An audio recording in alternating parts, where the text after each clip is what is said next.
The movie begins by introducing Hana, a medical student who struggles with binge eating and feels deeply insecure about her body. No matter how many diets she follows or how much effort she puts into losing weight, nothing seems to give her the results she wants. One day, Alanya invites Hana to join a 12-week body transformation challenge. Hana isn't interested, but when Alanya reveals it's for her psychology master's research, Hana jokes that she's looking for guinea pigs. Alanya asks if she'd like to be one, and Hana says it depends on how scientifically rigorous the study is. Later, during her practical class, while making an incision on a donor body, Hana notices the nail polish on the donor's nails and accidentally makes an incorrect incision. Seeing this, the teacher taunts her, and the scene then reveals that Hana is wearing the same nail polish on her own nails. A few days later, the friends gather to celebrate Hana's birthday, and one of them notices a girl checking Hana out. As Hana looks toward the girl, Josie encourages her to go for it. Hana heads toward the bathroom, and the girl approaches her and asks how she has been. Hana suddenly realizes that the girl is Melissa, her friend from high school. Melissa tells Hana that she lost all the weight by taking a new pill called Grey. Even though it's expensive and not approved by the TGA, she says it works incredibly fast. She admits she was skeptical at first, but the weight melted away no matter what she ate. She then takes out a pill from her bag and hands it to Hana. As Hana studies it carefully, Melissa shows an old picture of herself and says that she is a completely different person now, all thanks to those pills. Hana remains unconvinced, but when Melissa says she'll take the pill back, Hana puts it in her mouth and swallows it. Melissa then hands her another pill and tells her to take it the next day and let her know if she notices any difference. The next morning, Hana hears someone whistling in her sleep. However, the moment she opens her eyes, the whistling stops. Confused, she looks around the room, but nothing seems out of the ordinary. As she reaches for her phone, we briefly see the reflection of a nude man in a kettle nearby. While checking her phone, she notices several food containers scattered across the floor, likely leftovers from the food she had eaten while drunk the previous night. She then steps onto a weighing scale and is shocked to discover that she has lost an entire kilogram overnight. Curious, Hana texts Melissa to ask how much the pills cost. She then spends some time watching videos online, including people participating in the viral potato masher challenge. During this, one of Alanya's videos appears on her feed, promoting her 12-week body transformation challenge, and shortly afterward, she receives a reply from Melissa. Later, when Hana visits her parents' house, she notices a figure passing and assumes it is her father. When she walks in, she finds her mother setting up a camera in the kitchen, and her mother then wishes her a happy birthday. The next day, in the lab, Hana examines the pill's ingredients and discovers that it is composed mostly of calcium phosphate, and she suspects it might actually be made from human ashes. Josie laughs and jokes that Melissa is probably eating someone's grandpa, then asks if Hana is going to report her, to which Hana says the pill's ingredients don't really explain Melissa's weight loss, and that the science doesn't add up. Later, during their anatomy training, the group decides to give the donor body they are studying a name, and jokingly calls her Big Bertha.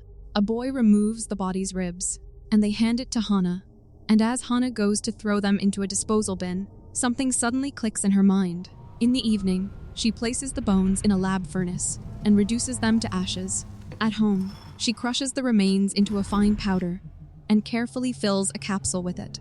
After a brief moment of hesitation, she suddenly puts the capsule in her mouth and swallows it. But a short while later, strange noises begin coming from her stomach. Hana ignores them and walks out of the bathroom, but as she leaves, we see the needle on the weighing scale moving on its own.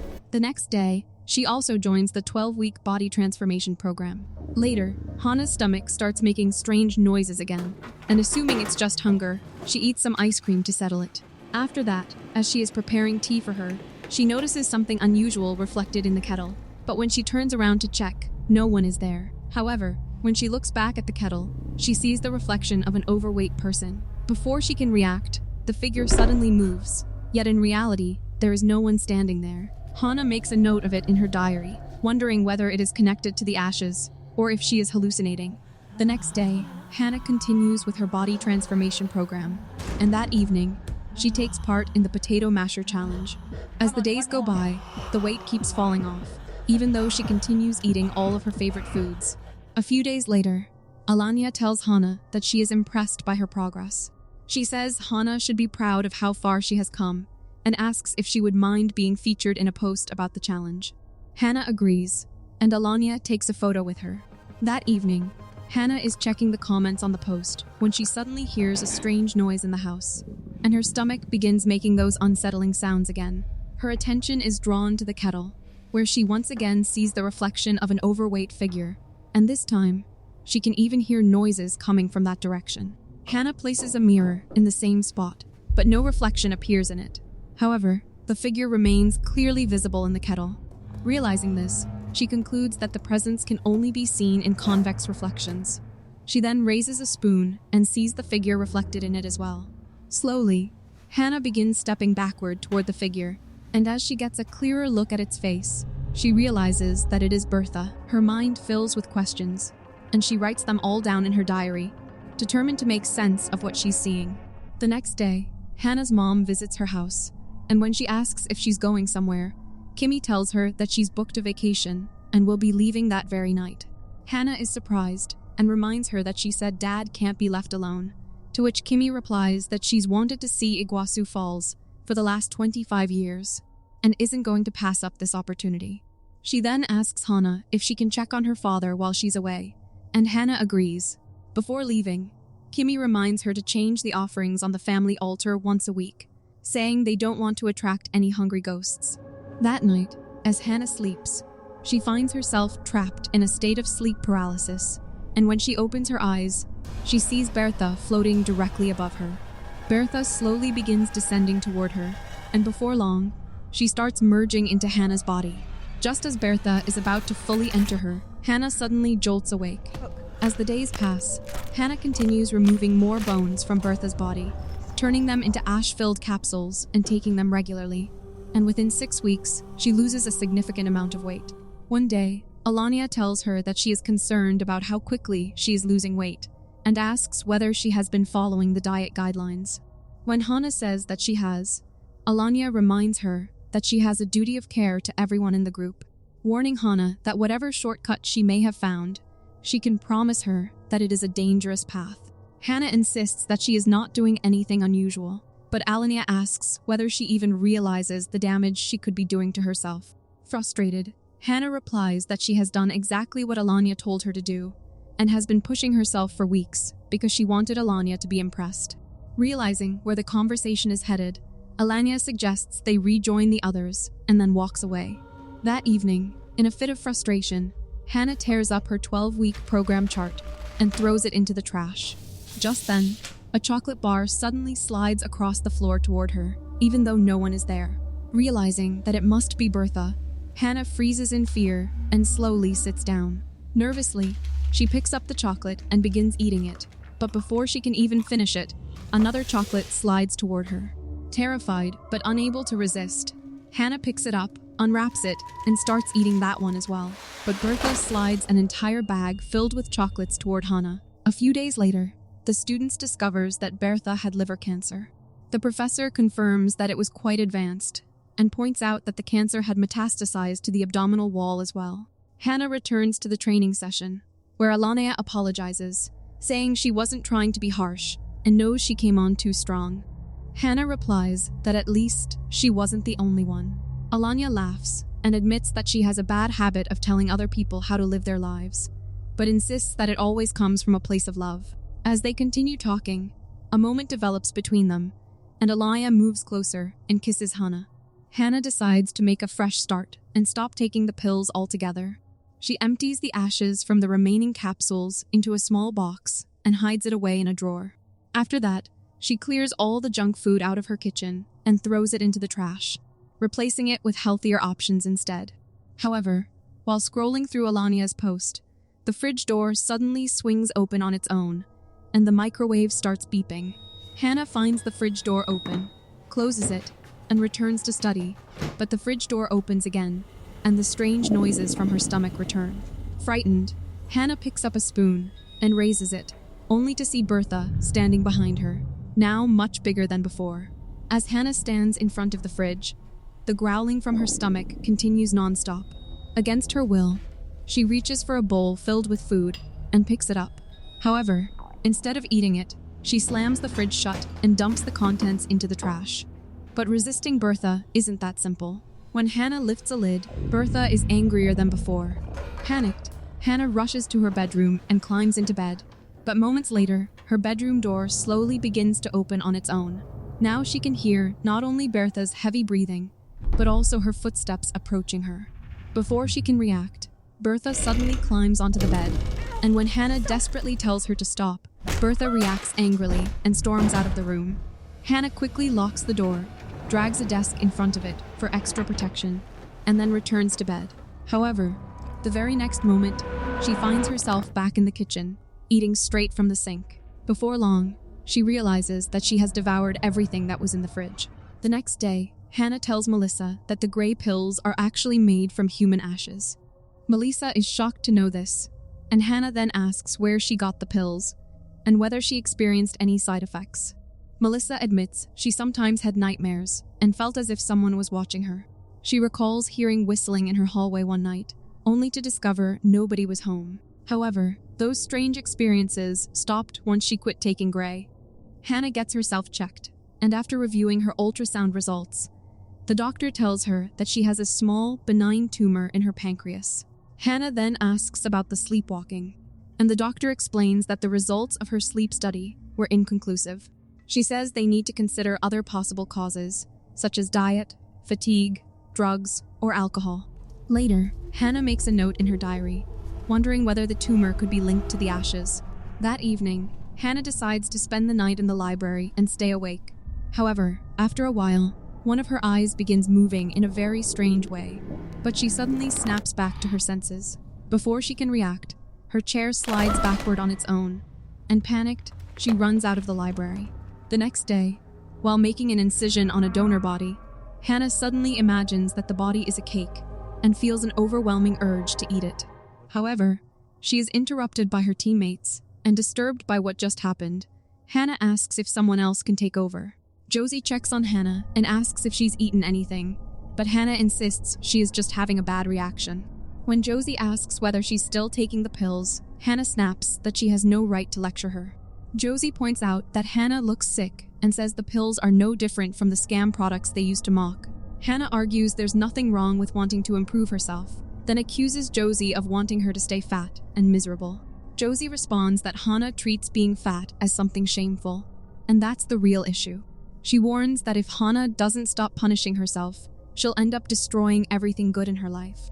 That evening, Hana visits Alania's house, and the two spend some intimate time together. Later, while they are asleep, Hana's stomach starts making strange noises again. She suddenly regains consciousness outside and realizes that she has eaten all the food from Alania's fridge. When Alania comes outside, she is shocked by the sight, but her first concern is whether Hana is okay. Embarrassed, Hana immediately starts picking up the mess, but Alania tells her to leave it. Just then, Alania's housemaid arrives, and embarrassed by the situation, Hana gets up and runs away. As Hana walks home, her eyes fall on a nearby mirror, and to her horror, she realizes that Bertha is following her. Panicking, Hana quickly rushes into a food store and orders something to eat. She quickly makes it back home and sits down beside her bed. However, moments later, she begins hearing heavy footsteps outside, as if Bertha is making her way toward the room. Hana watches in terror as someone tries to open her door, but it's just her father checking on her. As she reassures him, she hears a strange noise outside and notices something climbing the tree near her window. The glass then begins to fog up, as if someone is breathing on it. Then it cracks, before the window shatters, and moments later, an invisible Bertha crawls onto the bed. Hana immediately pulls out the food she bought and starts eating it, while her father desperately keeps asking her to open the door. Frustrated, she tells him to leave, insisting that she isn't a child anymore, and in a nearby reflection, we can see Bertha sitting on the bed.